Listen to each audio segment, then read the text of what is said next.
They thought the ridge was empty. No movement, no sound, no resistance. What they didn't see was Specialist Kiera Vance, 19 years old, alone and already locked in. Her breath was steady while the battlefield burned behind her. Tanks smoldered in the valley below, smoke climbing into the cold mountain air. Every exit was covered, every mistake already calculated. She wasn't supposed to be here. She definitely wasn't supposed to survive what was coming. The scope settled. The wind shifted. And in that single second, one decision would change how this operation was remembered forever. But the report never mentioned what almost went wrong. Stay with the story because what happens next is why her name was buried instead of celebrated. 84 hours earlier, the dust motes danced in the harsh, buzzing fluorescent light of the recreation tent. The air inside FOB Sentinel was a dense mixture of stale sweat, instant coffee grounds, and the metallic tang of diesel fuel from the constant generators just outside the canvas walls. The temperature had dropped to 43 degrees overnight, that knife-edge cold of late October in Helmand Province that cut through every layer.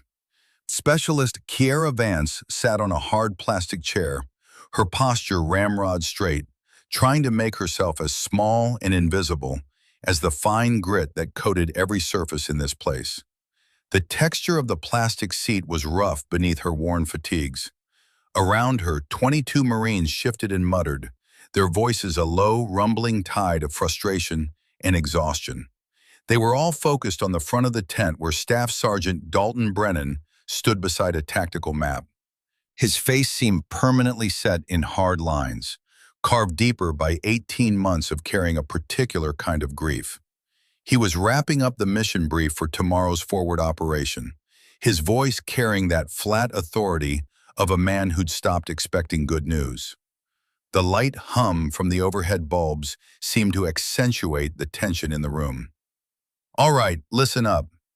Brennan's gaze swept across the faces, stopping momentarily on the small figure near the back. "This isn't a milk run. The AO is hot, and we're looking at heavy resistance patterns. Intelligence says they're massing."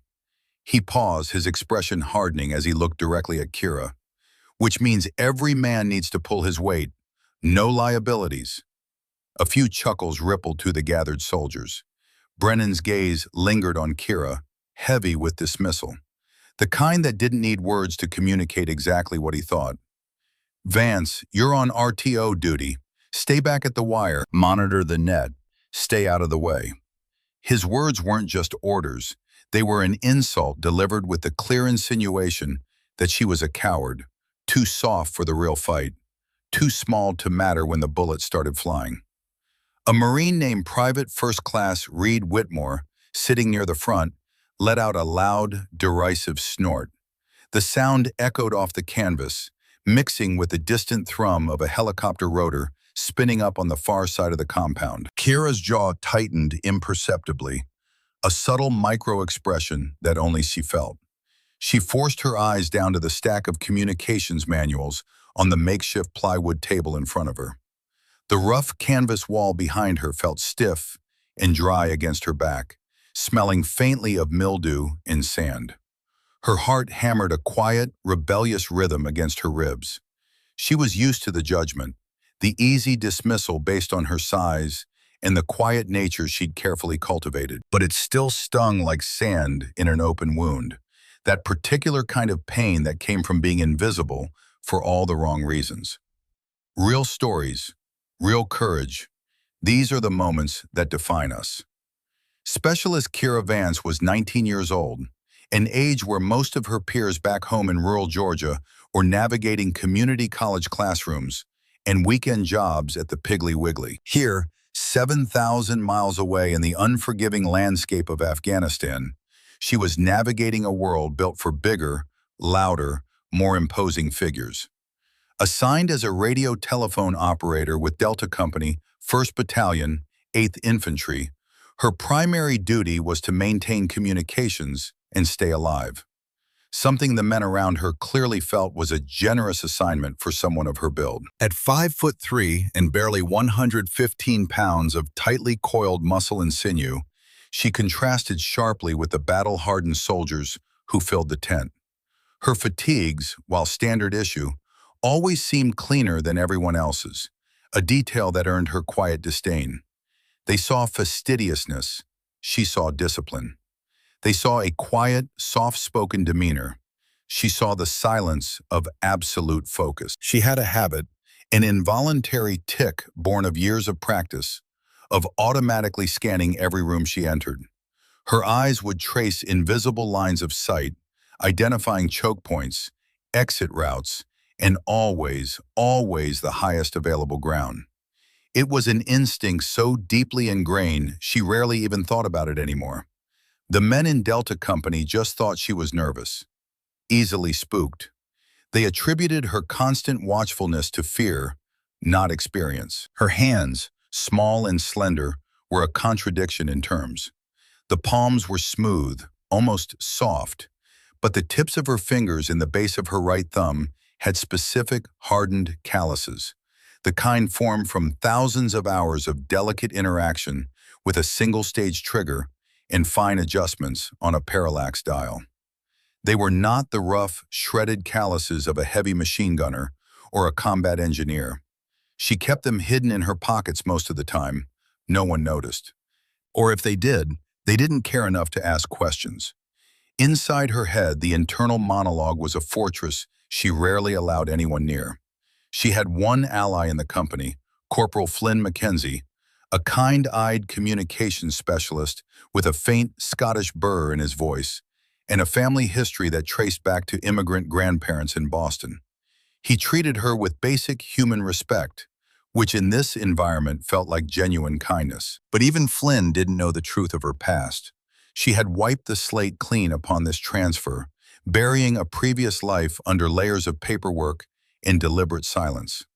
Short, sharp memories would sometimes breach the surface of her controlled calm. A flashback to her grandfather's cabin deep in the Appalachian Mountains, where the air smelled of pine resin and gun oil and wood smoke. The feel of cold steel against her cheek as he taught her the most crucial lesson of all, his weathered hands steady on the stock. Patience, Kira girl. The shot is the easy part. It's the waiting that separates pretenders from professionals. She had learned the discipline of the wait, the silence of the observation post, the stillness that came from absolute certainty long before she ever wore a uniform. She had learned how to be unseen, not just how to hide behind cover. Those lessons had been her anchor when her grandfather passed 3 years ago, leaving her with a quiet void that she tried to fill with purpose and precision.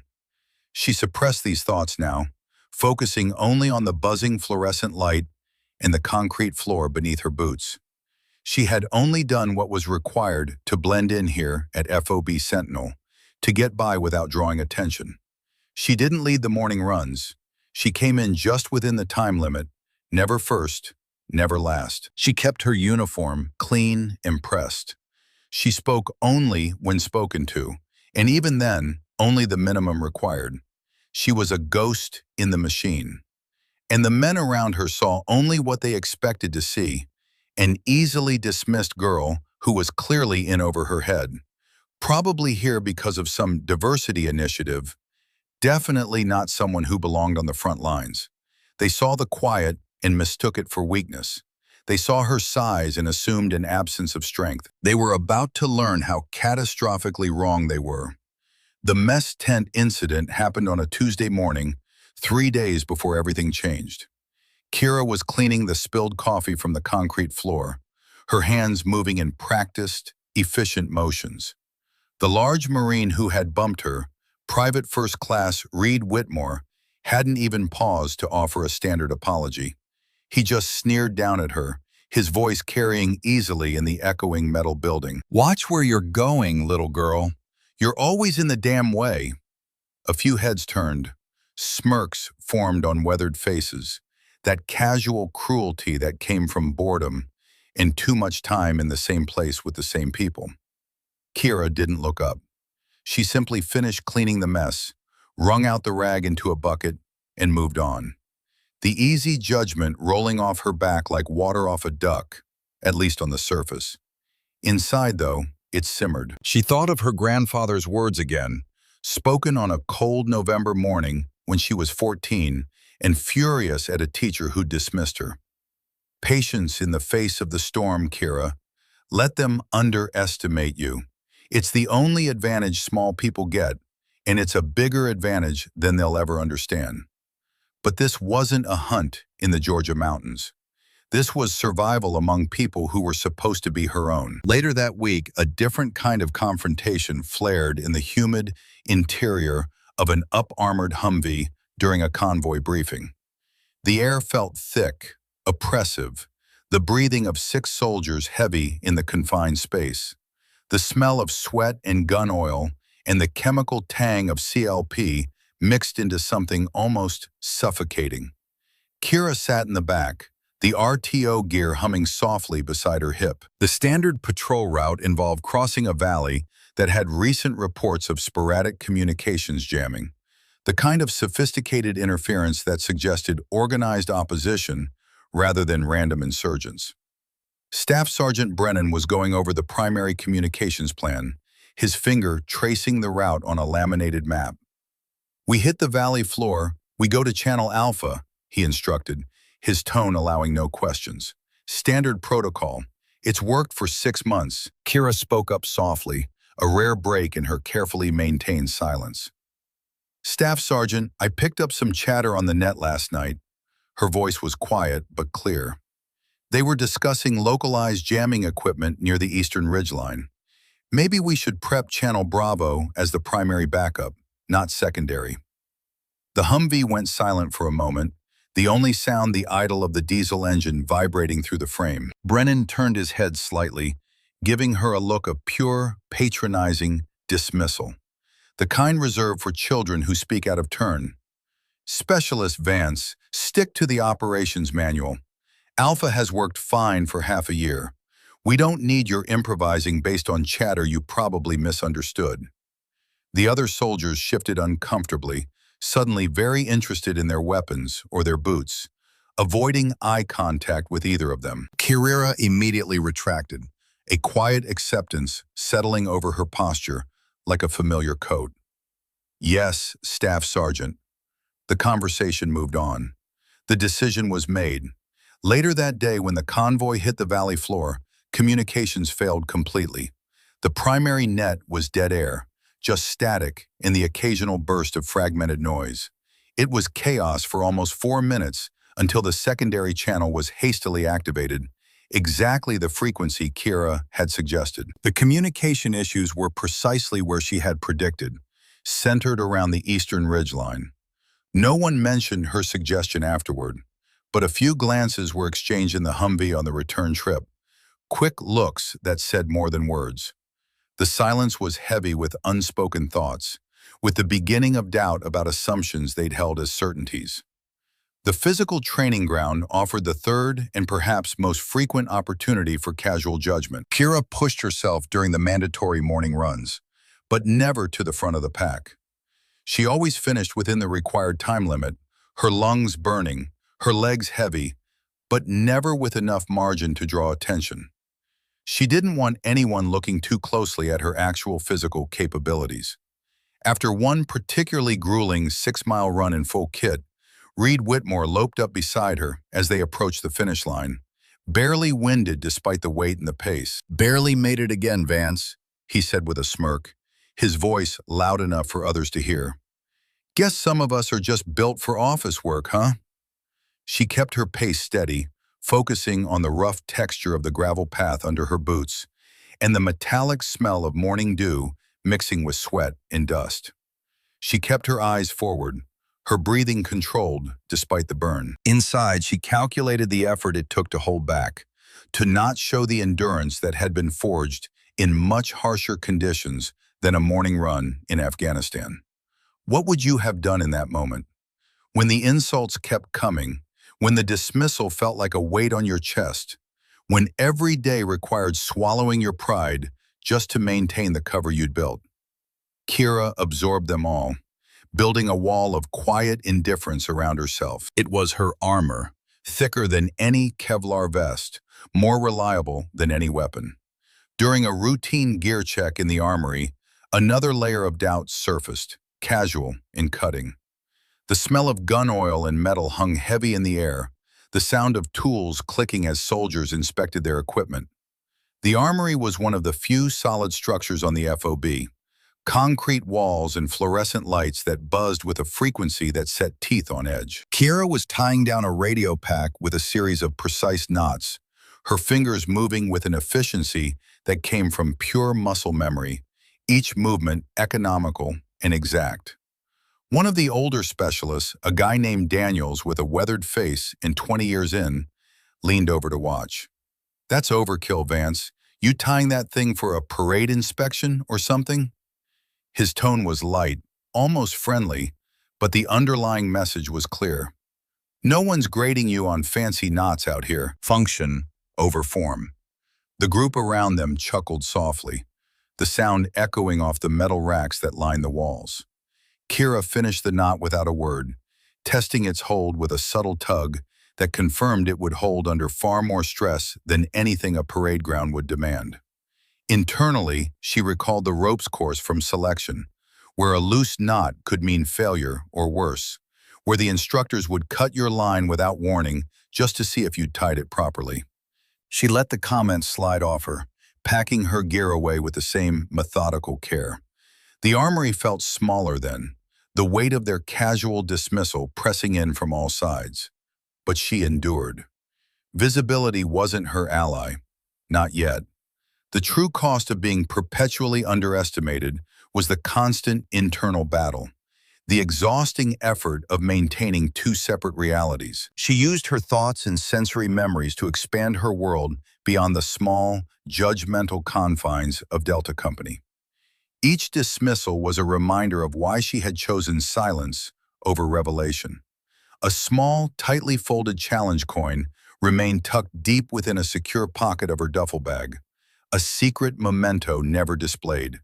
It bore the insignia of the 75th Ranger Regiment, Sniper Section, and on the back, engraved in tiny letters, SPC K. Vance, Distinguished Graduate, Class 04, 2024. She never looked at it, but she knew exactly where it was, always. During convoys, her eyes continued their silent, practiced sweep of the perimeter, noting elevation changes and natural cover that others overlook completely. The men saw it as paranoia, the nervous scanning of someone who didn't belong. She saw it as preparation, reading terrain the way others read books. The first time FOB Sentinel took indirect fire, mortars landing near the southern barracks at 0300 on a moonless night, the natural instinct for most soldiers was panic.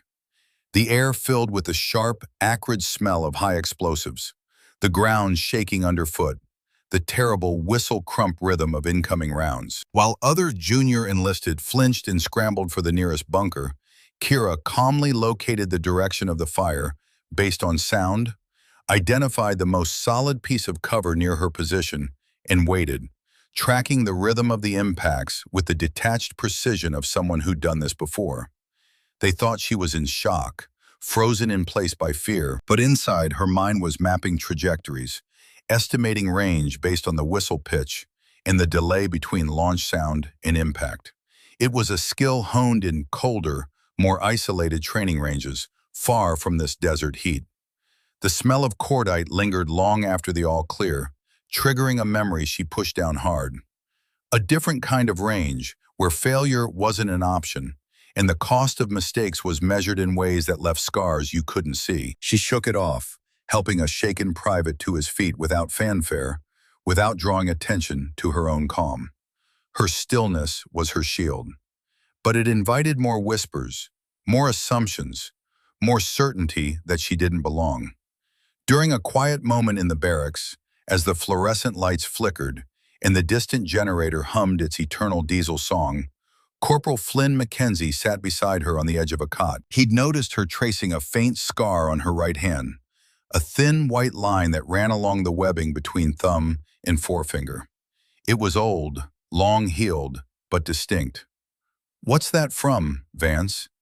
His accent softened the question, made it sound like genuine curiosity rather than interrogation. She looked up, considered him for a moment, then tucked her hand away. "Kitchen accident back home." She smiled faintly, the expression not quite reaching her eyes. Something like that. But internally, it was a reminder of her first live-fire exercise with the Ranger Sniper Section. A recoil burn from a weapon malfunction during a stress test. The burn had been a badge, proof that she'd pushed through when others might have quit. Flynn didn't press, but his curiosity lingered in the air like the dust that never quite settled in this place. The men in Delta Company saw a quiet, soft girl who barely made the cut for deployment. They saw her stillness and confused it with an absence of action, with passivity. They saw her silence and assumed an absence of a story worth telling. They had no idea they were sharing a forward operating base with one of the most lethal assets the U.S. Army had ever trained. The clues were there, hidden in plain sight like a weapon disassembled and scattered among innocent parts. Waiting for the right moment to be reassembled. Waiting for the moment when hiding would cost more lives than revealing the truth. The high-pressure training exercise was designed to break teams and expose weaknesses. It was called Operation Iron Gate, a simulated hostage rescue deep within enemy-controlled territory. The objective was simple on paper: extract a high-value target from a heavily fortified compound in a mock village 2 kilometers outside the wire. But simplicity on paper meant chaos in execution. The scenario was deliberately intense, pushing communications and coordination to their absolute breaking points. The atmosphere inside the command tent was pure, unadulterated chaos, as multiple teams struggled with competing radio frequencies, sophisticated jamming designed to mimic real-world conditions, and unexpected scenario twists introduced by the training cadre without warning. The air was thick with the scent of sweat and overheating electronics. The hum of generators outside competing with static bursts from a dozen radios, all trying to cut through the interference. Lieutenant Davis, the operation lead, was visibly frustrated, his voice rising to be heard over the din. "We need those coordinates now. The primary comms team is down. Backup is compromised." His voice cracked slightly under the pressure, betraying the weight he felt. "Someone get me a lock on that frequency, or this whole thing is fucked." The primary RTO, a seasoned corporal named Jenkins, with 2 deployments under his belt, was sweating profusely, his hands fumbling with the radio dials like they'd suddenly become foreign objects. His eyes were wide with something approaching panic. The radio in front of him hissed with static and a cacophony of scrambled voices, nothing clear, nothing usable. He looked defeated, his fingers slipping on the controls that he'd operated 1,000 times before. The tent felt smaller by the second, the chaos pressing in from all sides like a physical force. Kira was in the tent merely to deliver a hard copy of a map overlay, a simple courier task that required no skill. She stood in the periphery, watching the systematic failure unfold with growing concern. The noise level, the lack of discipline, the rising panic in voices that should have been calm. It offended her core sense of professionalism in a way that was almost physical. The mission was about to fail, a complete casualty of disorder and inadequate training.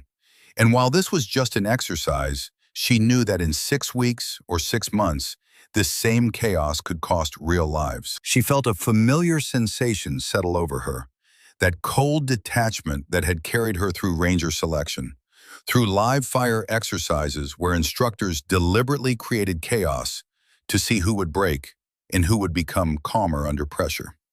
Her heart rate steadied, her focus sharpened like a lens coming into perfect clarity. Without a word, without asking permission, she moved forward through the crowded tent. The men focused on Jenkins's struggle barely noticed her approach, this small figure in dusty fatigues threading between them. Jenkins glanced up, bewildered, about to protest her proximity to his workspace. But something in her eyes stopped him cold, a calm assurance that cut through his panic like a knife through canvas. She gently but firmly nudged him aside with one hand on his shoulder. He stepped back, confusion etching his features, too overwhelmed to argue. Kira took his place at the communications console, her movements immediate and certain. Her hands moved with blinding, practiced speed that absolutely belied her quiet demeanor. She didn't reach for the standard field manual that lay open beside the radio, didn't consult the frequency card that Jenkins had been fumbling with. Instead, she started inputting a series of complex keystrokes and dial adjustments, a protocol from an entirely different manual, one not found in basic RTO training. These were techniques from a harsher school, late-night sessions in specialized courses where the standards were absolute and the washout rate was over 60%. She worked in complete silence, her focus absolute, blocking out the yelling and tension like she was alone in the tent. Her fingers danced across the console, adjusting frequencies with surgical precision, entering encryption sequences from memory. The chaotic static began to shift, clarifying like a photograph coming into focus. The scrambling started to unravel, the interference pattern breaking apart under her methodical assault. Suddenly, it locked in. Clean, clear, perfect. A data burst came through, crisp and concise, the coordinates they'd been desperately seeking for the last 8 minutes. "Coordinates coming in now," she said, her voice clear and absolutely flat, cutting through the previous panic like a blade. She read them out without hesitation. "North 34 degrees, 12 minutes 45 seconds. East 67 degrees, 54 minutes 32 seconds. Confidence high, verified." The tent fell into a stunned, heavy silence. Lieutenant Davis stared at her like she just materialized from thin air, his expression shifting from stress to complete disbelief. He snatched the coordinates, cross-referenced them against the map with shaking hands. They were perfect, down to the last digit, exactly where the simulated HVT was located. He looked at Kira, his mouth opening and closing before words finally came. Where the hell did you learn that?" he stammered, all his officer composure gone. "That's not standard protocol. That's not even in the advanced manual." The chaos in the room had been replaced by something heavier. Complete silence. Every eye in the tent was now on this small specialist who'd just done what their most experienced RTO couldn't. Kira pulled back instantly, retreating behind her carefully constructed veil of humility like pulling on a familiar coat. She averted her gaze, smoothing a non-existent wrinkle in her sleeve, making herself small again. "From a book, Lieutenant. I read a lot." Her voice was quiet, apologetic almost, as if she'd done something wrong. "Field Manual Annex, Section 7B, I think." It was a complete lie, and she knew it. Section 7B dealt with antenna theory, not frequency hopping encryption protocols used by special operations. Then she melted back into the shadows of the tent, leaving the officers and NCOs to process the data and the unexpected, jarring competence they just witnessed. The perception had shifted, subtle but undeniable. She wasn't just quiet anymore. She was unexpectedly, disturbingly capable. Whispers started immediately, spreading through the tent like ripples in water. Eyes followed her as she slipped out the canvas door into the bright Afghan sunlight. Jenkins rubbed the back of his neck, glancing at Lieutenant Davis with an expression caught between embarrassment and confusion. The easy dismissal had been replaced by questions. The seed of doubt about their initial judgment had been firmly, irreversibly planted. What else was she hiding? And more importantly, why was someone with those skills working as a basic radio operator? The exercise continued, the mission ultimately succeeding because of those coordinates. But the dynamic in Delta Company had changed in a way that couldn't be undone. The tent remained unnervingly silent in the moments following Kira's simple, inadequate explanation. The coordinates were already being relayed up the chain of command, the simulated operation moving forward. But the atmosphere had fundamentally, irrevocably changed. A new figure entered the scene, his presence immediately commanding attention despite making no sound. Chief Warrant Officer Victor Hale was a man whose quiet authority filled whatever space he occupied. 56 years old, weathered by 3 decades of training soldiers to kill from distances that turned human beings into mathematical problems. He'd walked in just as the murmurs about the book-smart RTO began to spread through the assembled soldiers.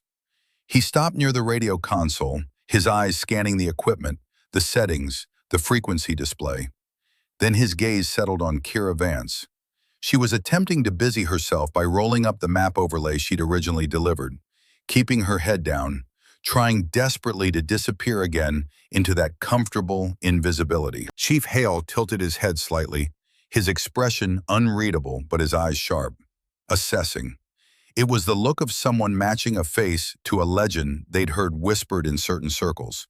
In certain schools where the standards were measured in millimeters and milliseconds. His eyes tracked her posture, the unconscious discipline in how she stood, the economy of her movements. These weren't things taught in basic training. This was something that came from somewhere else entirely, somewhere much harder. He finally spoke, not to her, but across the room to Lieutenant Davis. His voice was low, but it cut through the space like a blade through silk.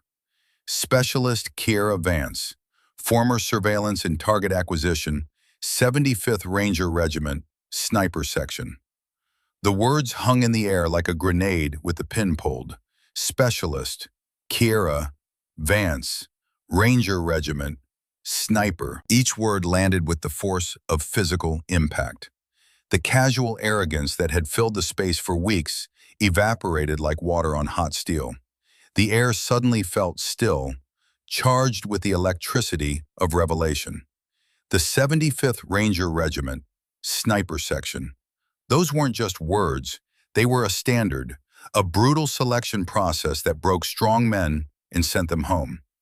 The name commanded instant, absolute respect in any military circle. Reed Whitmore, who'd been leaning against a support pole with his characteristic smirk, slowly pushed himself upright. The smirk was gone, replaced by stunned realization, his face pale beneath his tan. Staff Sergeant Dalton Brennan, standing near the tactical display, visibly stiffened. He adjusted his posture awkwardly, the condescension draining from his expression like someone had opened a valve. A quiet, dawning shame settled over his features. The previous dismissals, the casual cruelty, the easy assumptions, all of it was now being viewed through an entirely different lens, and that lens was unforgiving. Kira didn't react outwardly, but her breath hitched slightly, just once. The only sign that her carefully guarded secret had just been stripped away in front of everyone. She continued rolling the map with that same meticulous precision that now made perfect, terrible sense to everyone watching. The emotion in the tent wasn't loud. It was pure, reverent stillness, the kind reserved for churches in moments when you realized you'd been standing next to someone extraordinary without ever knowing it. The easy judgment was over. Respect had been earned, quietly, in one simple revelation. The room held its breath, waiting for what came next, knowing that everything had just changed in ways they were only beginning to understand. The next morning, the fragile peace of FOB Sentinel was shattered not by an exercise, but by terrifying reality. The perimeter alarms wailed at 0545, a sound that cut deep into the soul, that primal warning that turned blood to ice water. The speakers mounted on every building crackled with urgent voices. Contact! Contact North Wall! Heavy force inbound! The voice over the communications net was tight with barely controlled panic, the kind that came from seeing something that shouldn't be possible, something that made training feel inadequate and survival uncertain. This wasn't a drill. This was the enemy they'd been warned about, the organized force that intelligence had vaguely mentioned in briefings, the disciplined fighters who'd been massing in the mountains. Chaos erupted across the compound in those first brutal seconds. Marines scrambled for gear, the pre-dawn darkness filled with shouting and the metallic clatter of weapons being charged. The smell of adrenaline and fear hung thick in the cold air, mixing with the sharp, acrid scent of burning rubber from a vehicle hit near the main gate. The temperature had dropped to 38 degrees overnight, and breath came out in clouds that looked like gun smoke in the emergency lights. Staff Sergeant Dalton Brennan sprinted past the communications tent, his face set in grim lines, his rifle already up. His gaze caught Kira's for just a second as she emerged from the tent in full kit, radio on her back. The dismissal that had lived in his eyes for weeks was gone, replaced by something else entirely, a desperate question, an acknowledgement of what Chief Hale had revealed yesterday. He didn't give an order, he asked, "What do we need to do, Vance?" The simple question, the use of her name without derision or doubt, was all the authorization she needed, all the permission to stop hiding and start being who she actually was. Her voice was calm, unnervingly steady amidst the gunfire that had already begun crackling from the north wall. "I need the high ground. Water tower. I'll take overwatch position." She spoke with absolute certainty, no hesitation. "You coordinate the defense from the main line. Get everyone organized. I'll handle what I can see." She moved before he could respond, moved with a fluid, lethal grace that no one in Delta Company had ever seen from her before. She sprinted toward the water tower, ignoring the small arms fire that kicked up dust around her boots, rounds snapping past close enough to hear. She'd mapped this route 3 weeks ago during one of her nervous walks around the perimeter. She scaled the rusty metal ladder with frightening ease, each hand placement certain, her body moving like she'd done this 1,000 times before. Once at the top platform, 32 meters above the compound, she dropped prone in a single, smooth motion. Her body automatically assumed the perfect firing position, practiced so many times it was more natural than standing. Through the basic optic mounted on her M4 carbine, she could see the enemy. Disciplined, numerous, moving in coordinated fire teams toward the breach points in the north wall. This wasn't a rabble. This was professional. She could identify their command structure immediately, the officers with distinct communications gear, the team leaders directing the assault with hand signals that showed training. It was a target-rich environment, the kind that separated amateurs from professionals. The first shot was a whisper compared to the battle noise erupting below. The lead demolitions engineer, carrying a satchel charge toward the gate, crumpled without warning. The charges fell harmlessly beside him, unexploded, useless. The second shot came 3 seconds later, taking out the communications officer on the left flank. His radio shattered, the antenna spinning away, their coordination immediately degraded. Kira didn't spray fire like the Marines on the wall. She didn't waste ammunition on suppression. She conserved every single round, using the environment, timing her shots with the rumble of explosions and the rattle of machine gun fire to mask her muzzle signature. She systematically destroyed the enemy's command structure, turning their organized advance into confusion, into hesitation, into the first seeds of doubt. The first target was 380 meters out, wind blowing 7 miles per hour crosswind from the east, temperature 41 degrees and rising with the sun. She made the calculations without conscious thought, muscle memory and training taking over. Her breathing steady at 6 seconds in, 6 seconds out, heart rate dropping to 56 beats per minute. Below, the battle raged with increasing intensity, but the Marines could feel something shifting. The enemy assault faltered. Their momentum broke like a wave against rocks.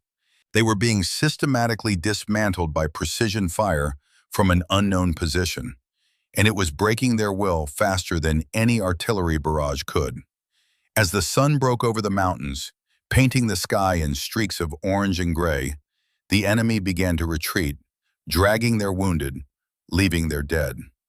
The silence that followed was heavy, absolute, broken only by the moans of wounded and the crackling of fires. Exhausted, smoke-stained Marines walked past Kiera's position as she descended the ladder, her movements still controlled despite the adrenaline crash that came after combat. There were no cheers, no applause. That wasn't the way this worked. Instead, tired eyes met hers with solemn nods. A few grizzled veterans, men with multiple deployments and scars that told stories, offered quick, sharp salutes. Their respect earned through action, through discipline, through quiet competence that had saved lives. The silence spoke louder than any medal ceremony ever could. Corporal Flynn Mackenzie approached as she reached the bottom of the ladder, his face streaked with cordite residue and sweat despite the cold. 23, he said quietly, his Scottish accent thick with emotion. Confirmed observers counted 23. With that, he gestured at her M4 carbine, a weapon never designed for precision work beyond 300 meters. Kiera didn't respond. She simply checked her weapon, began the automatic post-engagement routine. Clear the chamber, check for damage, account for ammunition expenditure. 6 rounds remaining in the current magazine, 4 magazines expended, 114 rounds fired, 23 confirmed. The math was automatic, ingrained, necessary. The days following the battle settled into a strange new normal, a fundamental shift in the atmosphere of FOB Sentinel that everyone could feel, but few could articulate. The respect was a silent language now, spoken in nods in the complete absence of the mockery that had been so casual before. The jokes had stopped. The dismissive comments had evaporated like morning dew. Kiera returned to her duties with that same calm efficiency, but now it was viewed through a lens of awe rather than suspicious doubt. Lieutenant Davis and Chief Warrant Officer Hale approached her on the 3rd day after the battle, finding her in the communications tent, organizing frequency cards with her characteristic precision. The smell of gun oil and electrical equipment filled the small space, sunlight streaming through the canvas in hard white bars. "Specialist Vance," Lieutenant Davis began, his tone formal but respectful in a way it had never been before. "We'd like to discuss your future assignment." Chief Hale stood beside him, arms crossed, his weathered face unreadable, but his eyes sharp and assessing. "We're putting in paperwork for an immediate promotion to sergeant and a transfer to a dedicated sniper position," Davis continued. "Your skills are clearly wasted on basic radio operations. We need you where you can make the most impact." Kiera listened politely, standing in the bright sunlight that reflected off the compound's dust. The air smelled of diesel fuel from the generators and the concrete barriers still being repaired after the assault. She was quiet for a long moment, considering, her fingers absently touching the pocket where she kept Brooks' challenge coin. "I appreciate the offer, sir," she said finally, her voice respectful but firm. "But I'm needed here with Delta Company, as their RTO and, when necessary, their overwatch." Lieutenant Davis blinked, clearly not expecting refusal. "Specialist, you're Ranger qualified, distinguished graduate from sniper school. We're talking about a role that matches your actual capabilities, not hiding," Kiera interrupted gently. "I understand, sir, but my duty isn't about rank or the best utilization of my MOS. It's about the people I watch over. These Marines, this company, they need someone who can do both jobs. And right now, that's me." She met his eyes steadily. "I'm staying put, sir, if that's acceptable." The officers exchanged glances. Chief Hale's mouth quirked in something that might have been a smile, respect clear in his expression. "It's your call, Specialist," Hale said quietly. "But understand, you've set a standard now. They'll expect that level of performance every time." "I understand, Chief." No arguments were raised, no pressure applied. They simply nodded and left her to her work, understanding on some level that forcing the issue would be counterproductive. Some warriors chose their own battlefields, and sometimes the right thing was to let them. But the quiet wasn't destined to last. 3 days after the first assault, the intelligence section called an emergency briefing at 2100 hours. The Tactical Operations Center was crowded, the air thick with tension, and the electronic hum of radio equipment. Staff Sergeant Brennan stood at the front beside a large tactical map, his arm still in a sling from a minor wound he'd taken during the battle. Chief Hale stood to his left, expression grave. "Listen up," Brennan began without preamble. "S2 has been monitoring enemy communications. The force that hit us wasn't random. They're part of a larger, organized element operating in this valley." He gestured to the map, where red symbols marked enemy positions. "Call sign, the Wolf, former military training, possibly Soviet era. Tactical discipline we haven't seen from local insurgents. Intelligence estimates he's been building this force for 8 months." Corporal Mackenzie, sitting near the front, leaned forward. "How many are we talking about, Staff Sergeant?" "Best estimate, between 280 and 320 fighters. Better equipped than the first wave. Reports of heavy weapons, crew-served mortars, possibly DSHK heavy machine guns." A murmur ran through the assembled soldiers. Those were numbers that could overwhelm the FOB's 73 defenders, even with air support. "When?" someone asked from the back. "Intelligence intercepts suggest within 18 to 24 hours. They're regrouping 9 kilometers north, reinforcing and preparing for a second assault." The room fell silent, the weight of that information settling over them like a physical thing. Brennan's eyes found Kira in the crowd. The enemy commander broadcast a message on open frequency. He paused, something unreadable in his expression. Translated from Pashto, "The American Ghost is a worthy opponent. Tomorrow I return with greater force. She will see what real war looks like." Every eye in the room turned to Kira. She sat perfectly still, her face composed, but inside her mind was already working through the tactical problem. A force that size, with heavy weapons, attacking prepared positions. The mathematics of it, the geometry of overlapping fields of fire, the prioritization of targets. After the briefing dispersed, Brennan approached her outside the TOC, the night air cold and clear, stars brilliant in the unpolluted sky. "You don't have to do this," he said quietly. "We can call in airstrikes, request immediate reinforcements from battalion, artillery support." Kira looked up at the water tower, silhouetted against the stars. "He's baiting me specifically, Staff Sergeant. If I hide, if we rely only on conventional response, he'll adapt. He'll wait.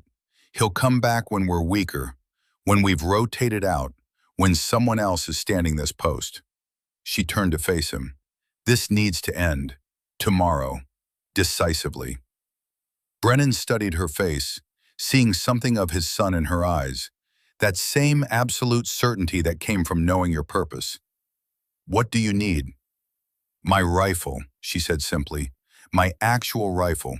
The M110 semi-automatic sniper system that had been damaged sat in the armory, the firing pin bent, still unfixed from whatever had happened to it before the first battle."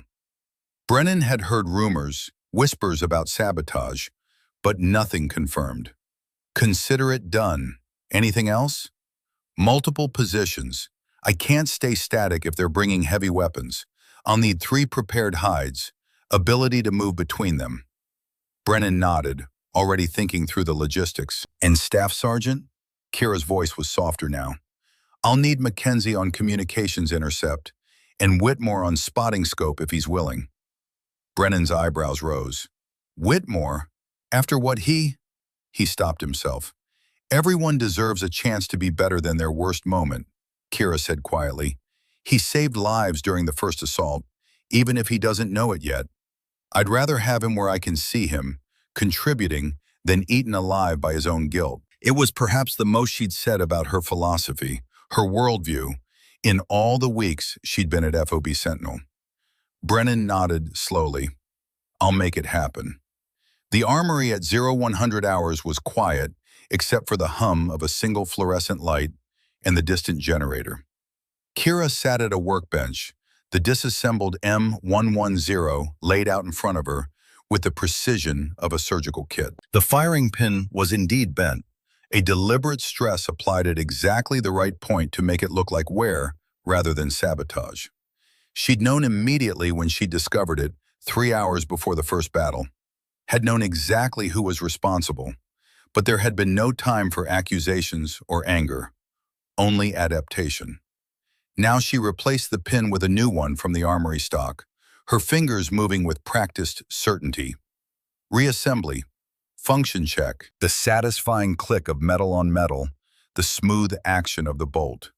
The door opened quietly. Reed Whitmore stood in the entrance, hesitant, his usual bravado completely absent. "Vance, he swallowed hard. "Can I help prep gear?" Kira looked at him for a long moment, seeing past the swagger to the scared young man underneath, someone who'd made terrible choices out of insecurity and fear. She nodded toward the ammunition cans. Magazine loading, match-grade rounds, sorted by weight variance under .2 grains. Whitmore moved to the bench gratefully, sitting across from her, and began the meticulous work of weighing individual cartridges on the precision scale. They worked in silence for nearly 20 minutes, the only sounds the click of rounds being seated in magazines and the faint electronic beep of the scale. Finally, Whitmore spoke, his voice barely above a whisper. "I bent your firing pin. Night before the first attack." Kira's hands didn't stop working, didn't even slow. "I know," she said simply. Whitmore's head snapped up. "You knew?" "Firing pins don't bend from normal wear, Reed. The metallurgy doesn't work that way. And I'm not stupid." He flinched at the use of his first name, at the flat certainty in her voice. "I could have gotten everyone killed. I could have gotten you killed. Why didn't you say anything?" Kira set down the rifle, met his eyes directly. "Because in that moment, I had a choice. I could focus on what you'd done, or I could focus on what needed to be done. People were about to die if I didn't adapt." She paused. "You made a mistake out of fear and insecurity. I've made worse mistakes for worse reasons. The difference is what we do after." Whitmore's eyes were wet, his voice choked. "I don't deserve your forgiveness." "Probably not," Kira agreed. "But you're going to earn it tomorrow. I need you on spotting scope, secondary position. You'll be my eyes on angles I can't see. Can you handle that?" He nodded, unable to speak, understanding that this was both punishment and redemption, that she was giving him the chance to prove himself when he least deserved it. "Don't make me regret trusting you, Reed." "I won't. I swear to God I won't." They returned to loading magazines, but something had shifted between them, some fundamental realignment of respect and understanding. At 0300, Kira climbed to the water tower one more time, not to fight but to observe, to memorize the terrain one final time before dawn brought war. The night was cold and clear, the stars so bright they cast shadows. She could see for miles, the mountains dark silhouettes against the lighter sky, the valley floor a patchwork of compounds and fields. She thought of Brooke, as she always did in the quiet hours. Sergeant Brooke Hartley had been 23, blonde hair always escaping from under her helmet, laugh that could light up a room even in the darkest forward operating base. She'd been Kira's spotter, her best friend, the sister she'd never had. The IED had been buried in a road that Kira had selected for exfiltration after a successful observation mission. Her call, her route, her responsibility. Brooke had died instantly. Kira had walked away with minor shrapnel wounds and guilt that felt like it would crush her chest every time she breathed. She'd requested immediate transfer after that, demotion, anything to get away from the expectations, the looks of pity, the weight of being the one who survived when someone better had died. "I'm sorry I hid, Hermana," she whispered to the night, to the memory, to the ghosts that followed her everywhere. "I'm sorry I let fear win for so long. But tomorrow, I promise, I'll be who you always believed I could be." The wind carried her words away into the darkness, and somewhere in her heart, she felt a release, a permission to stop punishing herself and start honoring the memory properly. Below, she could see Brennan and Hale walking the perimeter, checking defensive positions. Mackenzie in the communications tent, headphones on, monitoring enemy frequencies. Whitmore, cleaning weapons in the armory, working with a focus she'd never seen from him. Delta Company preparing for the fight of their lives, and she would be ready. At 0515, 30 minutes before dawn, Kira was already in position Alpha, the water tower platform. Her M110 was set up with the precision of a surgical instrument, bipod locked, scope calibrated, range cards prepared for every likely approach. The weapon felt right in her hands, familiar, an extension of her will. Mental checklist ran automatically. Wind 6 miles per hour southwest.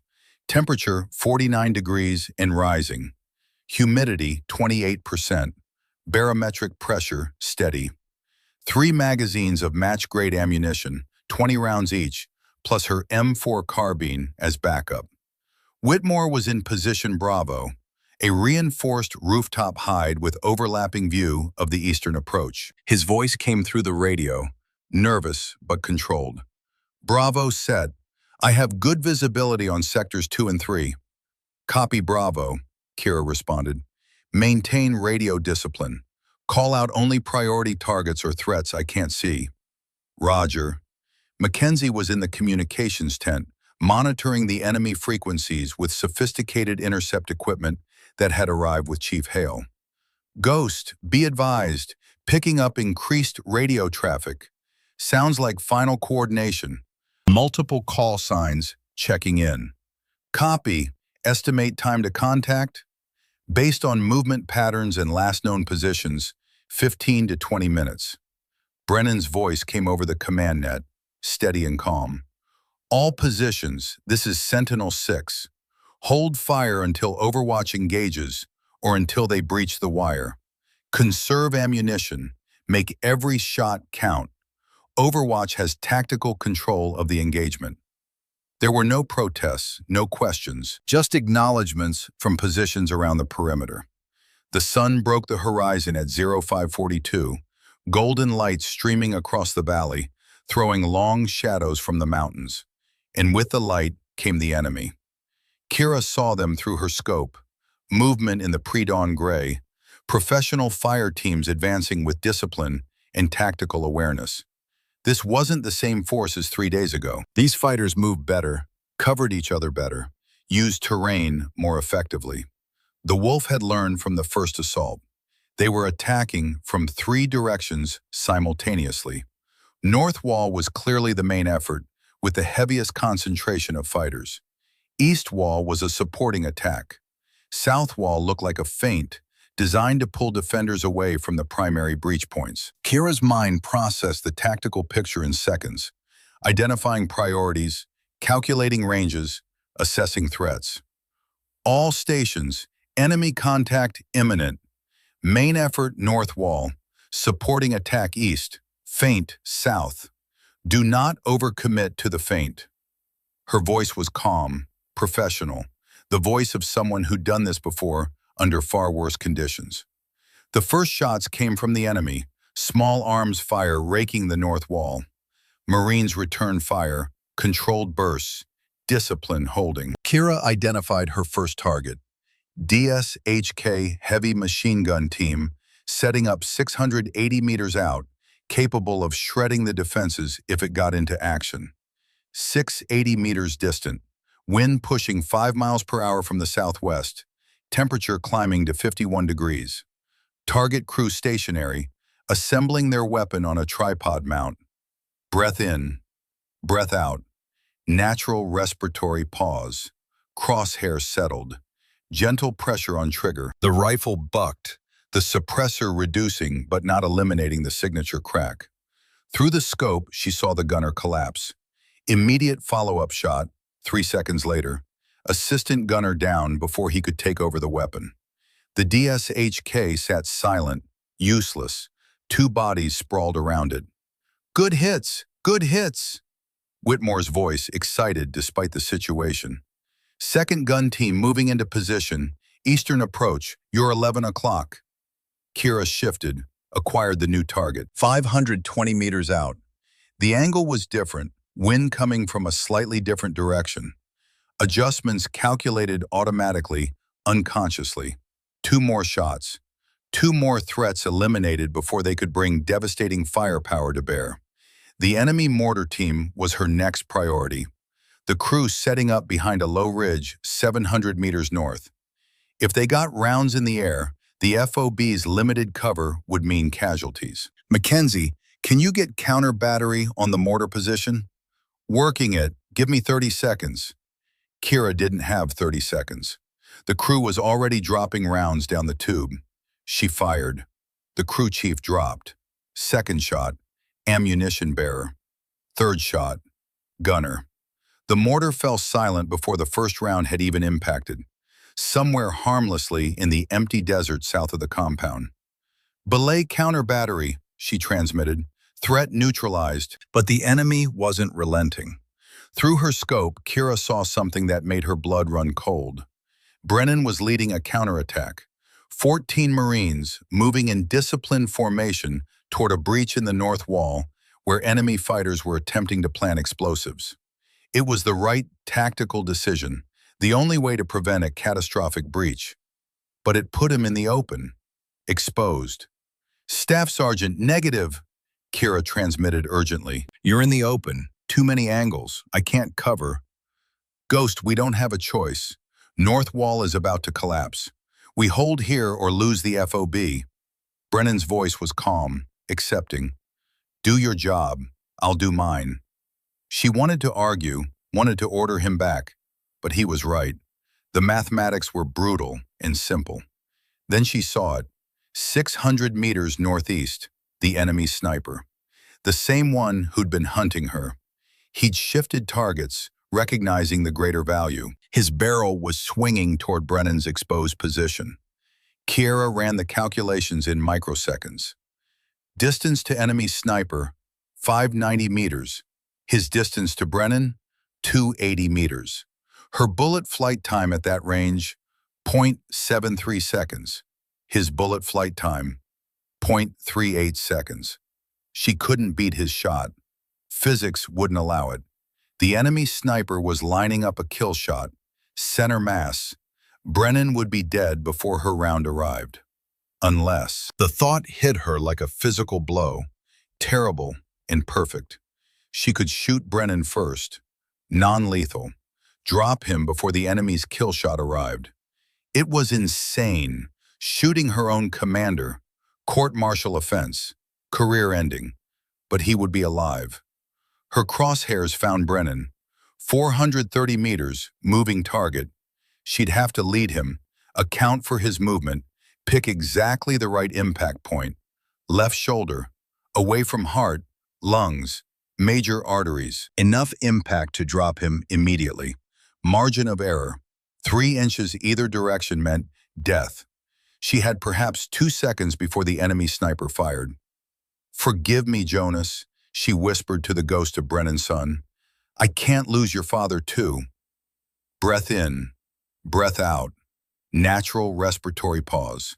Crosshair on Brennan's left shoulder, leading his movement by 18 inches. Gentle, perfect pressure. The M110 bucked. Through the scope, she saw Brennan drop like a stone, the impact spinning him. Marines around him scattered, confused, looking for the threat. 0.4 seconds later, exactly where Brennan's head had been, a bullet cracked past. The enemy sniper's kill shot, arriving into empty air. Chaos erupted on the radio. "Man down! Staff Sergeant is hit!" "Who's shooting? Where's the fire coming from?"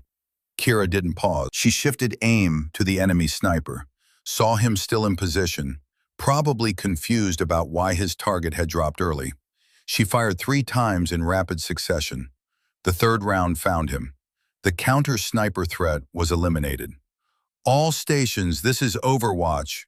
Her voice was cold, controlled, cutting through the radio chaos. "Enemy sniper northeast ridge had kill shot on Staff Sergeant Brennan. I dropped the Staff Sergeant first to save his life. Get him to cover. He's hit, but alive." Threat neutralized. Silence on the net as the implication sank in. She had shot her own commander to save him. In the aid station hastily set up behind cover, Brennan was being worked on by Torres. The bullet had passed cleanly through his left shoulder, missing bone, missing major vessels, missing everything critical by millimeters. Brennan was conscious, gritting his teeth against pain, but understanding was dawning in his eyes. The shot, that wasn't the enemy, was it? He asked Torres. The medic glanced at the wound angle, the precision of the placement, and understanding flickered across his face. No, Staff Sergeant, this was someone who knew exactly what they were doing. Brennan keyed his radio with his good hand. Ghost, I understand what you did. Thank you. Kira's voice came back, tight with emotion she was barely containing. I couldn't lose another one, Staff Sergeant. Not you. Not Jonas's father. It was the first time she'd referenced the connection. The first time she'd let vulnerability show. Brennan's eyes filled. He understood the weight of that statement, the ghost she carried. Copy, Ghost. I'm good. Keep fighting. We finish this together. Roger. Chief Hale, monitoring the exchange from the TOC, stood in stunned silence. In 30 years of training snipers, evaluating thousands of shooters, he had never witnessed anything like what had just occurred. Shooting a moving friendly at over 400 meters. Intentional, non-lethal placement under combat stress. Timing it to beat an enemy's kill shot by fractions of a second. It wasn't just skill. It was a level of combat decision-making and marksmanship that redefined what he thought was possible. He keyed the command net. All stations, this is Hale. What Ghost just did will be studied in every sniper school for the next 50 years. She calculated an impossible solution to an unsolvable problem and executed it perfectly. That is the standard. The respect in his voice was absolute. Below, the battle was intensifying. Automatic weapons fire, the crump of RPGs impacting the wall, the sharp crack of grenades, the smell of cordite and burning beginning to rise even to her elevated position. But something was wrong. The enemy was adapting faster than she'd anticipated. They were actively hunting for her position now, recognizing that their command structure and heavy weapons were being systematically eliminated by precision fire. She saw scope glint from a position northeast, 620 meters out. Counter sniper. All stations, be advised, enemy sniper team active, northeast ridge. I'm relocating to position Charlie. She grabbed her rifle and moved, sprinting across the tower platform toward the ladder, toward the fortified position they'd prepared during the night. A bullet cracked past where her head had been 3 seconds earlier, impacting the metal tower with a sharp ping. Close. Too close. The enemy sniper was very good. This wasn't going to be as easy as the first battle. The Wolf had brought professionals this time, people who knew what they were doing, who could adapt and counter her tactics. Kira felt her heart rate spike for the first time, felt the cold touch of fear. But fear was just information. Fear meant respect for the enemy's capabilities. Fear kept you sharp. She reached position Charlie, a sandbagged corner position with overhead cover and multiple firing ports. Set up her rifle, scanned for the enemy sniper. Gone. He displaced the moment she moved. Professional tactics. This was going to be a different kind of fight. The battle raged on, and Kira settled into the rhythm of it. The terrible mathematics of modern warfare, choosing who lived and who died with every trigger press, carrying the weight of those choices because someone had to, and she'd been trained for exactly this burden. The sun climbed higher, and FOB Sentinel burned. Position Charlie provided better protection, but limited visibility. Kira could see the north and northeast approaches, but the eastern flank was a blind spot, a vulnerability she couldn't cover alone. The battle had been raging for 17 minutes, 17 minutes that felt like hours, each second stretched thin by adrenaline and focus. Through her scope, she tracked enemy movement patterns, identifying the command element by their distinctive communications gear and the way other fighters deferred to them. 3 officers, moving between covered positions, coordinating the assault with hand signals and radio calls. Priority targets. Kill the head, the body dies. She engaged the first officer. 540 meters to center mass. The wind had shifted, now pushing from the south. She compensated instinctively, sent the round downrange. He dropped immediately. The second officer, alerted by his comrade's fall, dove for cover but not fast enough. Kira's follow-up shot caught him mid-movement. The third officer was smarter. He'd already gone to ground, using a compound wall for hard cover. Patient. She could wait. Eventually, he'd have to move, have to give her an angle. Ghost, taking fire from eastern approach. Brennan's voice, tight with stress. They're massing for a push on that sector. Kira couldn't see the eastern approach from her current position. She keyed the radio. Whitmore, I need eyes on eastern sector. What do you have? There was a pause, 2 seconds that felt eternal. Then Whitmore's voice came back, steadier than she'd expected. I count 40-plus fighters, moving in teams. They're using the irrigation ditches for cover, advancing on the eastern wall. 200 meters in closing. Can you call fire corrections? Another pause. Whitmore wasn't a trained spotter, had never done this under actual fire. Yes, I can do it. Talk me onto the lead element. I'll displace to a position where I can engage. Kira grabbed her rifle and moved to a different firing port, one with a narrow angle on the eastern approach. She couldn't see the targets yet, just smoke and dust in the compound walls. Lead element is behind the blue compound. You're 2 o'clock, 300 meters. Whitmore's voice finding its rhythm. They're preparing to cross open ground to the wall. Kira settled into position, rifle stable, breathing controlled. She still couldn't see them. I need them to move, Whitmore. I can't shoot what I can't see. Wait, movement! They're crossing now, heading for the wall breach. First team of 6, running low. Kira saw them the instant Whitmore called it. Shadows moving fast across open ground. Lead runner, carrying an RPG. That was the priority. 415 out, moving fast. She led him by a full body length, accounting for his speed and the angle of his run relative to her position. Beth out, trigger press. The runner tumbled, the RPG clattering away unused. Hit! Second team crossing now, 8 men, they're spreading out. Kira shifted aim, found the team leader by his position and the way he moved. Shot. He went down. The rest of the team scattered, their cohesion broken, their advance stalled. They're falling back to the ditch, Whitmore reported. Good shooting, Ghost. Keep eyes on. Call it if they try again. But even as she said it, her attention was drawn back to the north. The enemy wasn't giving up. They were regrouping, bringing up more fighters, more weapons. This wasn't like the first battle. They weren't breaking. They were adapting, learning, pressing harder. The wolf was living up to his reputation. 28 minutes into the engagement, Kira's rifle ran dry. She dropped the empty magazine, reached for a fresh one, and that's when the world exploded. Mackenzie's voice in her earpiece, tinny and distant through the ringing. Kira, status. She tried to respond, but her voice wouldn't work properly. Cleared her throat, spat dust and blood. I'm up, still in the fight. But something was wrong. Her right leg felt wet, warm. She glanced down without moving her head from the scope. Blood. Shrapnel from the mortar round had torn through her right calf.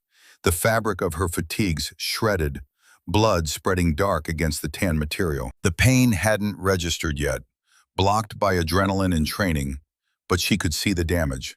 It was bad. Ghost, you're bleeding, Whitmore's voice high with panic. I can see it from here. You need medical. Negative. Her voice was firm despite the copper taste in her mouth.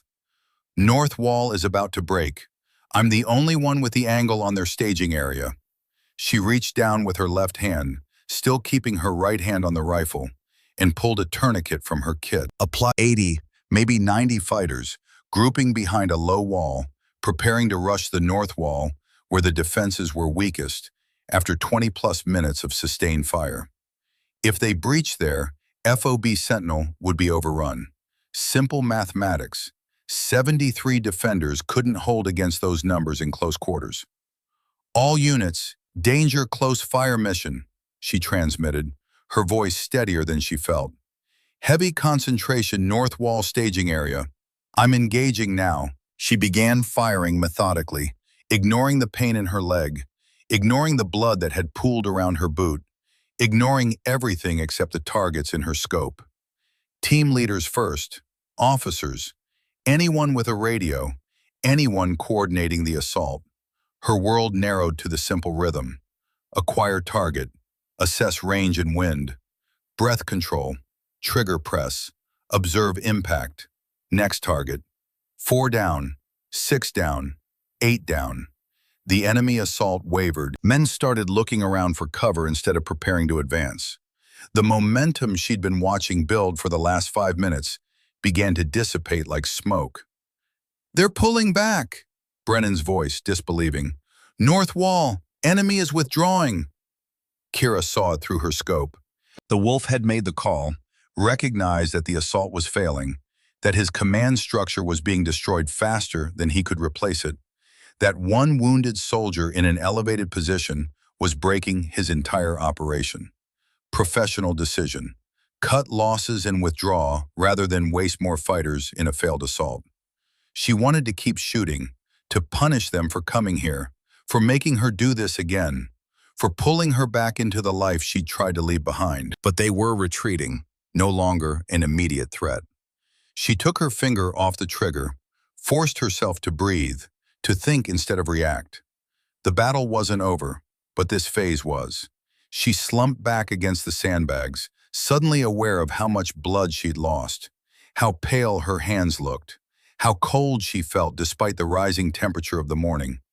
The rifle fell from her grip, and for the first time in years, Kira Vance let herself feel afraid. The medics reached her position 4 minutes later, led by Brennan despite his own injuries, despite the standing order that command personnel stay in the TOC during active engagements. He took one look at her leg, at the blood-soaked tourniquet, at her pale face, and his expression went hard.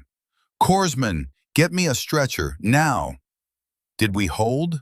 Kira asked, her voice weak, the words slightly slurred. Brennan knelt beside her, his hand on her shoulder.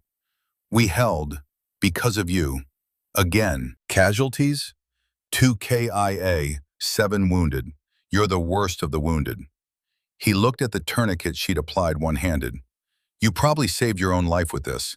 How long have you been sitting here bleeding?" "Don't know. Lost track of time." The corpsman arrived, a young specialist named Torres, who'd been through enough trauma to stay calm, even when he saw the extent of her injury. "Okay, Sergeant, we're going to get you out of here. This is going to hurt." "Not a sergeant," Kira mumbled. "You are now," Brennan said firmly. "Battlefield promotion, effective immediately. Chief Hale and I agreed on it 5 minutes ago." They lifted her onto the stretcher, and the movement sent fresh waves of agony through her leg. She bit down on a scream, turned it into a grunt. As they carried her across the compound toward the aid station, she could see the aftermath of the battle. Smoke rising from a dozen fires, damaged buildings, shell casings littering the ground like brass rain. But the flag still flew. The FOB still stood. Whitmore appeared beside the stretcher, keeping pace, his face streaked with tears he wasn't bothering to hide. "I'm sorry," he said, voice breaking. "I'm so sorry for everything. You could have died because of what I did." Kira reached out with a shaking hand, gripped his wrist. "You did good today, Reed. Real good. Your calls were perfect. You saved lives. But we all carry scars, Reed. The question is what we do with them. You just answered that question." She let go, her hand falling back to the stretcher, her strength finally failing. The aid station was controlled chaos, wounded being triaged, supplies running low, the medical team working with the focused intensity of professionals pushed to their limits. They got her on a table, cut away what was left of her pant leg. Torres swore under his breath when he saw the full extent of the damage. This needs a surgeon, Staff Sergeant. Medevac to Bagram, stat. How long until the bird gets here? Brennan asked. 20 minutes if we're lucky. She's stable for now, the tourniquet is holding, but she's lost a lot of blood. They started an IV, began pushing fluids. Kira felt herself floating, disconnected, the pain becoming distant and abstract. She thought of Brooke, wondered if this was how it had felt, those last moments. Hoped it had been quick, hoped her friend hadn't suffered. Stay with us, Vance, Brennan's voice anchoring her. Don't you dare check out now. That's an order.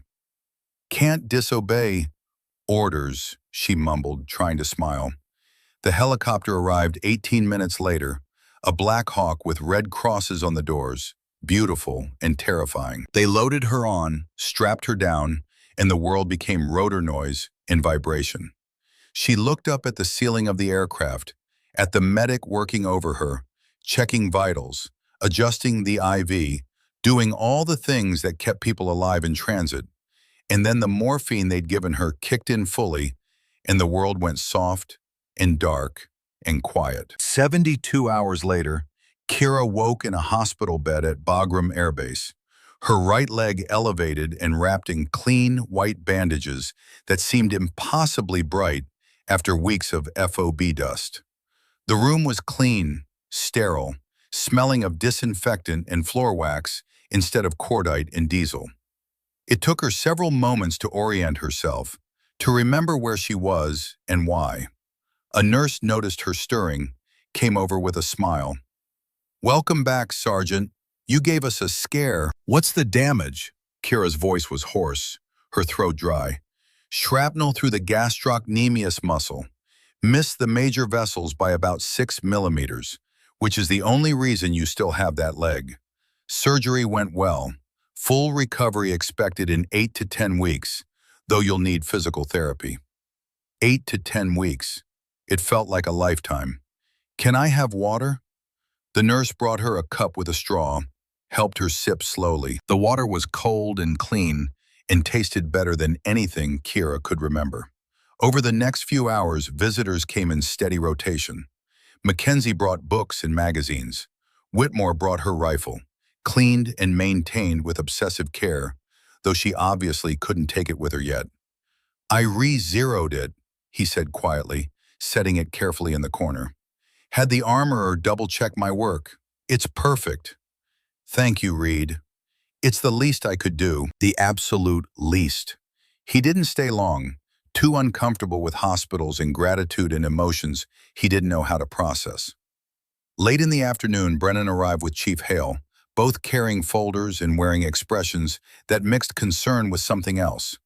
Pride, maybe. Respect. How are you feeling, Sergeant? Brennan asked, taking the chair beside her bed. Like I got hit by a mortar. Technically, you did. He set the folders on the bedside table. We have some paperwork for you.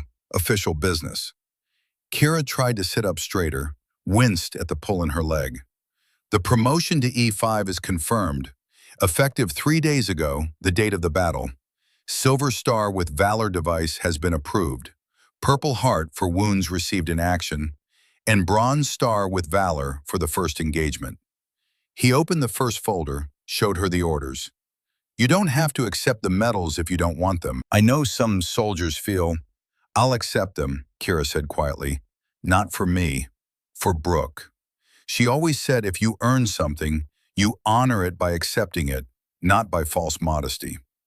Brennan nodded, understanding in his eyes. There's something else, he glanced at Hale, who took over. We'd like to establish a sniper training program here at Bagram, Hale said, his gravelly voice soft. Train the next generation of precision shooters. Pass on what you know to soldiers who need it. We want you to run it. Kira was quiet for a long moment, processing. I'm not sure I'm the right person for that, Chief. I'm barely holding myself together most days. That's exactly why you're the right person, Hale countered. Because you understand the cost. You understand what this job does to people. You won't train glory seekers. You'll train professionals. Brennan leaned forward. We want to call it the Hartley-Brennan Ghost Program, after your friend Brooke. and after my son Jonas. They represent what we want every graduate to embody: excellence, sacrifice, and the courage to protect others. Kira's eyes filled with tears, the first time she'd cried in front of anyone since Brooke's funeral. They would have loved that, both of them. Is that a yes? Brennan asked gently.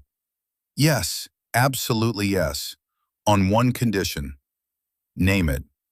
I stop hiding. I stop carrying guilt like it's my identity. I honor them by being the soldier they believed I could be, not by punishing myself. Brennan's own eyes were wet. I think that's what they'd want, what I know my son would want.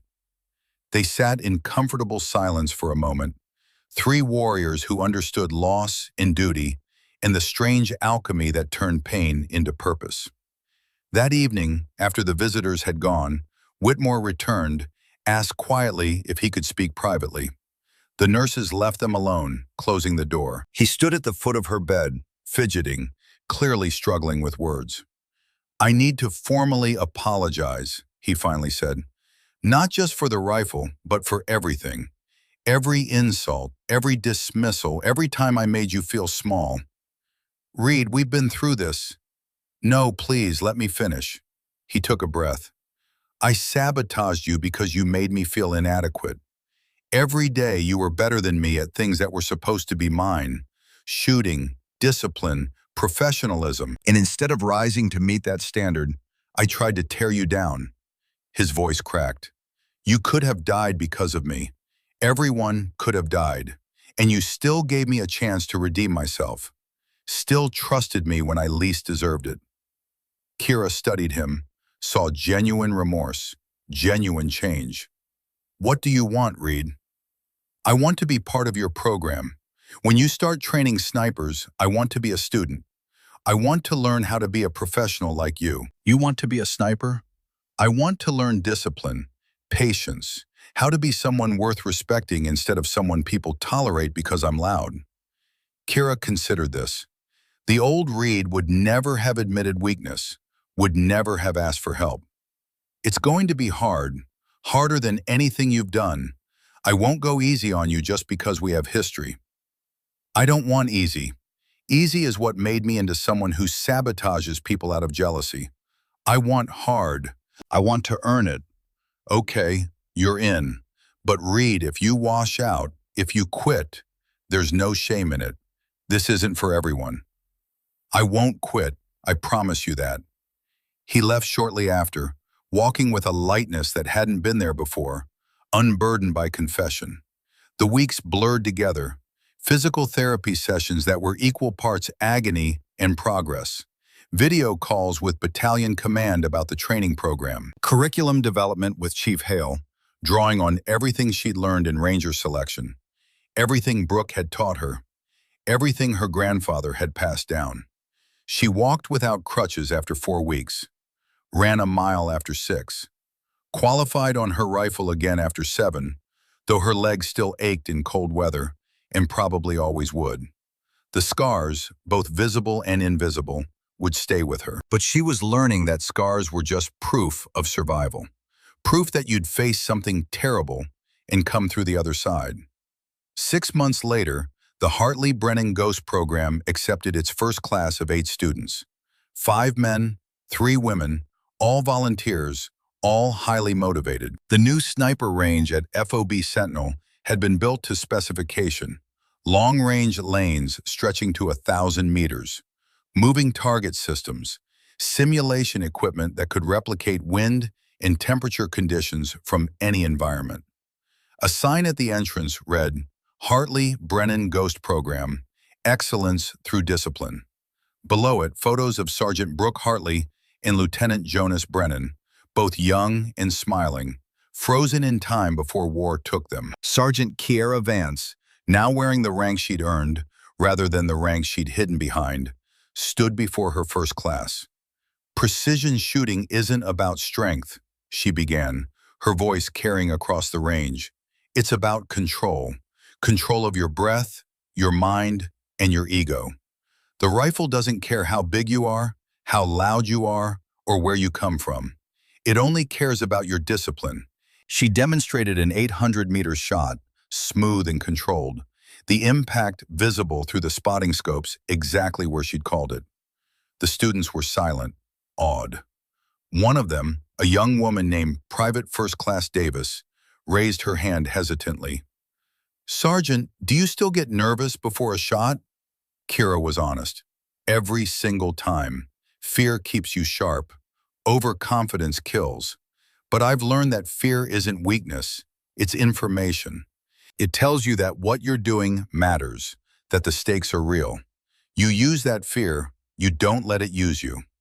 She had them run drills until lunch, pushing them hard but fairly, watching for signs of natural talent in areas that needed work. During the break, Mackenzie approached, now a sergeant himself and permanently assigned to the program as communications instructor. "The Ghost program is getting famous. Ranger School requested our curriculum. MARSOC wants to send observers. Brooke and Jonas's curriculum," Kira corrected automatically. "I'm just the instructor. You're more than that. You're proof." "Of what?" "That broken doesn't mean finished. That quiet can be strength. That size doesn't determine capability. That everyone deserves a second chance to be better than their worst moment." Whitmore, now a corporal and one of the program's assistant instructors, approached with the afternoon training schedule. "All rifles are cleaned and ready, Sergeant. Spotting scopes are calibrated. We're set for the afternoon session." Kira inspected his work, found it meticulous and professional. "Outstanding, Corporal. You've come a long way.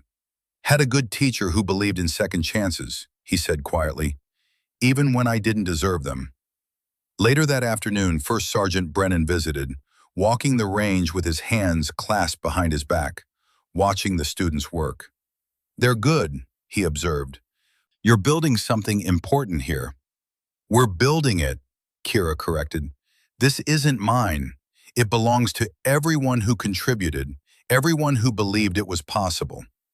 They walked to the memorial wall that had been erected near the range, a permanent installation with photos and names of fallen soldiers from FOB Sentinel and beyond. Brooke's photo was there, Jonas's photo, and the 5 Marines who died defending the FOB during those 2 desperate battles. New plaques had been added. "They gave tomorrow for our today." Kiera touched Brooke's photo gently. "We did it, Hermana. We're making warriors who think before they shoot, who understand the weight of what we do." Brennan touched his son's photo. "He'd be proud of you. Probably would have volunteered for your first class just to learn from you." "He taught me too, First Sergeant. In the time we served together. He showed me that leadership isn't about being the biggest or the loudest. It's about taking care of your people." They stood in companionable silence, 2 people who'd found purpose through loss, who'd turned pain into something that honored the dead by serving the living. As the sun set, casting long shadows across the range, the students completed their final drills of the day. Kira watched them pack their equipment with the care she'd insisted upon, the discipline that separated professionals from amateurs. A figure approached from the administration building, a young woman in fresh fatigues, nervous, clutching transfer orders. "Sergeant Vance, I'm Specialist Harper, Lindsay Harper. I'm supposed to report for the Ghost program. I'm scared I'm not good enough." Kira saw herself 18 months ago in those eyes. The same fear, the same doubt, the same potential. She smiled, genuine warmth in the expression. "What makes you think you're not good enough, Specialist?" "I'm small, quiet. People don't take me seriously." "Good. Let them underestimate you. It's an advantage if you're smart enough to use it." Kira gestured toward the range. "Come with me. Let's see what you're made of." They walked together toward the firing line, Kira's shadow long in the setting sun, merging with the shadows cast by Brooke and Jonas's photos on the memorial wall. Some shadows were cast by those we'd lost, others by those still standing. The best shadows were both, carrying the fallen forward while walking your own path. She'd been told she was too soft to be a warrior, too small, too quiet, too broken. They'd been right about one thing. She was soft enough to feel, to carry the weight of every decision, every life saved and lost. But she was also hard enough to endure, to stand when others fell, to make the impossible shots when everything depended on it. And she was wise enough now to know the difference, to understand that strength came in forms that couldn't be measured by physical size or volume of voice. The flag was lowered for the evening, the ceremony simple and profound. Kira and Brennan stood at attention, rendering salutes as the colors came down. When it was over, when the students had been dismissed and the range was quiet, Kira returned to her small office. On the desk sat Brooke's challenge coin, next to a range scorecard from that day's training. She picked up the coin, felt its weight, its warmth from sitting in the sun all day. "For you, Brooke," she whispered, "for Jonas, for everyone who believed I could be more than my fear. This is how I honor you, by helping others find their strength." She set the coin back down, next to a photograph that had been taken that afternoon. Her first class, all 8 students, standing with their rifles, faces serious and proud. The beginning of something important. The beginning of a legacy built not on size or volume, but on precision, discipline, and the quiet courage to face impossible odds. The Hartley-Brennan Ghost program would train 63 snipers over 4 years. 0 combat fatalities among graduates. Standards that made other schools study their methods. Sergeant Kira Vance served 9 more years before retiring to train federal law enforcement. She never gave interviews, never sought recognition. When a journalist once asked about her service, her only comment was, "The quietest warriors cast the longest shadows." Years later, she placed Brooke's challenge coin in the memorial display at the training facility. Next to it, a simple plaque. S.G.T. Brooke Hartley. She taught me that strength is carrying on when you want to quit. This program is her legacy. They'd said she was too soft, too small, too quiet. They'd been wrong about everything that mattered. The sun set on FOB Sentinel. A new generation of snipers prepared for the long watch, carrying forward a legacy built by small hands with steel resolve. The ghost had stopped hiding, and in revealing herself, she'd shown countless others they could be more than the world expected. That was the victory. Not battles won or enemies defeated, but lives transformed, potential unlocked, shadows cast forward into a future she helped create. Sergeant Kira Vance, the shadow they dismissed, had become the light guiding others through darkness. That legacy would outlive them all.